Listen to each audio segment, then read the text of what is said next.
Yeah, sure. Thank you, Kemi. And it's fantastic just listening to profiles of all the people that have volunteered. I'm very, very proud that we have, people like Daniela from Angola. We have Sylvia, who is from Ivory Coast, but a member of the African diaspora. We have Michael, who's dialing in from Singapore. Sheung and Uche and Dapo and Idowu in West Africa, in Nigeria, and of course Dapo dialing in from the UK. And it just tells you immediately about the passion that is actually out there for many people to work with African startups. I 100% agree with pretty much what everyone has said. Personally, my background is in accounting. I am a chartered accountant, and I have been lucky to work in 3 Fortune 500 companies over the last 20 years. I am currently based in Get Funded Africa's Shanghai office.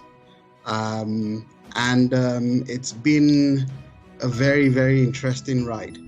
All in all, for Get Funded Africa, one of the things that we realized was the change that we're actually going to look for is not going to come from the public sector. That change is actually going to come from the private sector. And we're beginning to see this. In countries, I'd love to use the example of Singapore.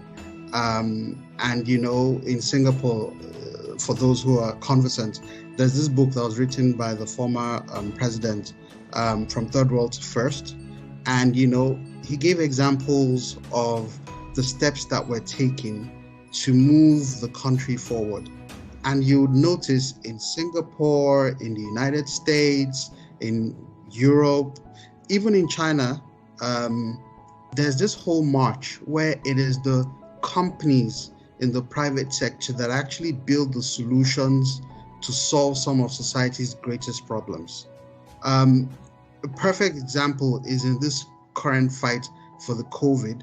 You would all notice that it's typically the Modernas, the AstraZenecas, and all what have you that are actually mobilizing various resources in order to solve these health challenges. In the same way, we set up Get Funded Africa about a year ago. Prior to then, I've been investing in startups as an angel investor. But we then decided, let's turn this angel investorship and let's scale it up slightly, and discussed with Tunji, of course, and we decided to do this together. And essentially what has happened is, even though we've been investing in startups, we've seen that many startups have what it takes, but they're still missing that little guidance, just that little bit of what they need to do in order to scale up or to move forward or to succeed or even to solve problems. And again, as I said, even though our focus was on investing in startups, we then began to look at even the startups that we're not investing in. And the question then arose, what can we do for these startups? On the one hand, it's important to tell the stories of these startups.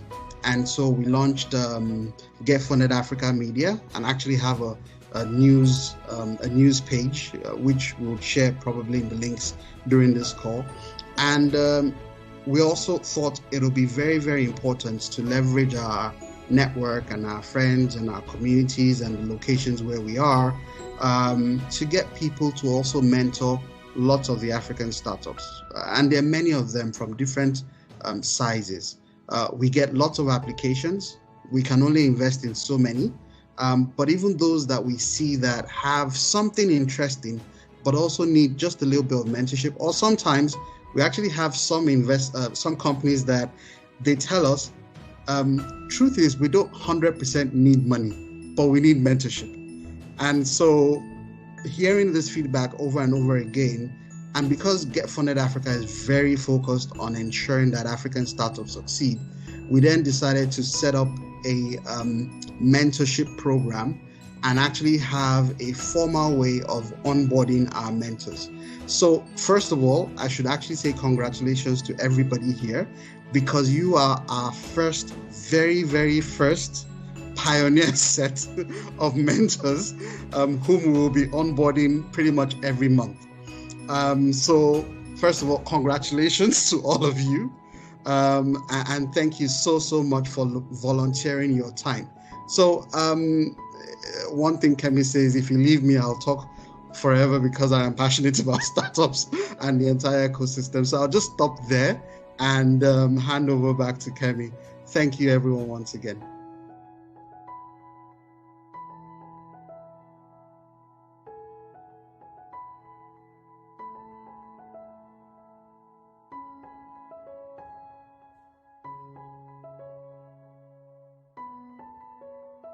Hello, hi everybody. Thank you for joining us. Really appreciate you joining. Wait, is a co-founder. Pardon me.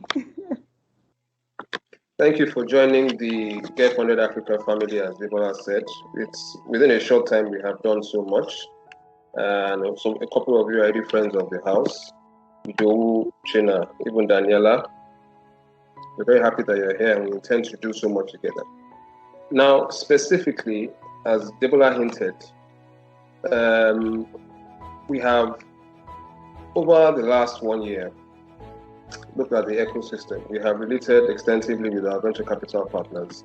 And one of the main issues they talk about as a barrier to investment in African startups is investor readiness. Right? So investor readiness, as you guys know, has different components. There's a fundraising aspect, but at the same time, founders are meant to be creating ventures. Right? So we have a lot of bright, innovative minds in Africa, but that's not enough.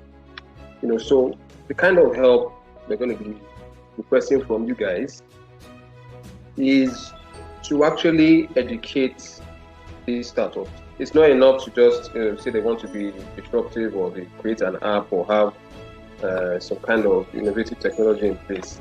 In the end, this is about money, it's about investment, and it's about company building. Right, so we have issues like product service development. You find startups that they have very good ideas. They might actually have rolled out some kind of product or service, but it's not fully formed. It's not fully formed. They don't realize it's fully formed. Of course, they have fallen in love with what they have created. And it takes a lot of education and re-education to actually make them understand that there's still a long way to go before they can attract the kind of funding they want to get. Now, another big issue we have seen is go-to-market. So you come across some startups that say their target market is the bottom of the pyramid customers in a particular African country. Then you see their go-to-market and you see that one of the main strategies they want to use is social media. And then you're asking yourself, there's no connect with that. Talking about selling or having maybe women in the market that are selling. These people typically are not on social media, right? And also in terms of understanding of what go-to-market is, some people just come in their pitch decks, they have a quarter of the page, and they believe that that's going to actually take them all the way. So these kind of issues are what we actually need you guys, please, to help out startups. There's a long way to go. We've launched learning development program platform called Sana, right? Where we have video online courses on demand. This can also go a very long way, but there is nothing like actually hand-holding these startups, creating the relationships with the founders, sharing your experiences, encouraging them, and as a lot of you entrepreneurs yourselves, people fall in love with their initial ideas. Human beings and founders in particular are not very happy when you let them know that what they have created might not actually get them to the promised land. So we created this program as a way to get into the minds of these startups.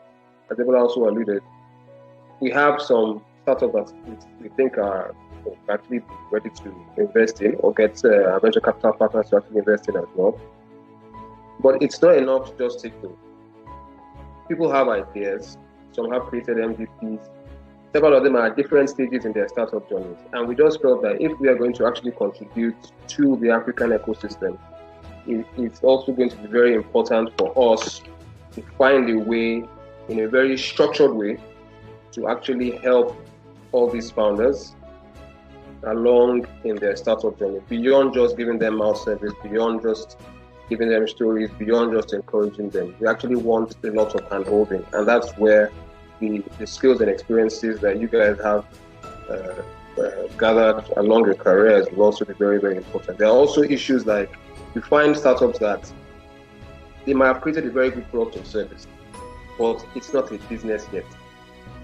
Right? So this kind of understanding will also go a very, very long way.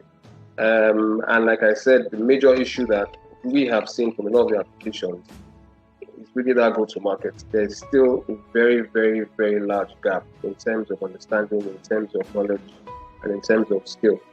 And because of that, a lot of these founders who have done a lot of work, they've made a lot of sacrifices, they're sort of shortchanging themselves. And because the ecosystem is not enabling, a lot of them get discouraged. Let me just give an example of myself, hypothetically. If I'm a founder, I create a very good idea, and maybe I even roll out the initial MVP. I spend a lot of my money, that's taking me 1 or 2 years, and then I talk to maybe like 10 potential investors, and they all turn me down. As a young African, it's going to be very easy for me to just give up. So I think all of us in this community, it's part of our responsibility. And once again, we thank you for offering to give up your free time. It's part of our responsibility to actually encourage all these people and to let them know that they're not alone. That even if at this particular point in time they're not investor ready, that it doesn't matter. We're here to help, we're here to support, and we're here to pass on active knowledge that will actually push them forward in their startup journey.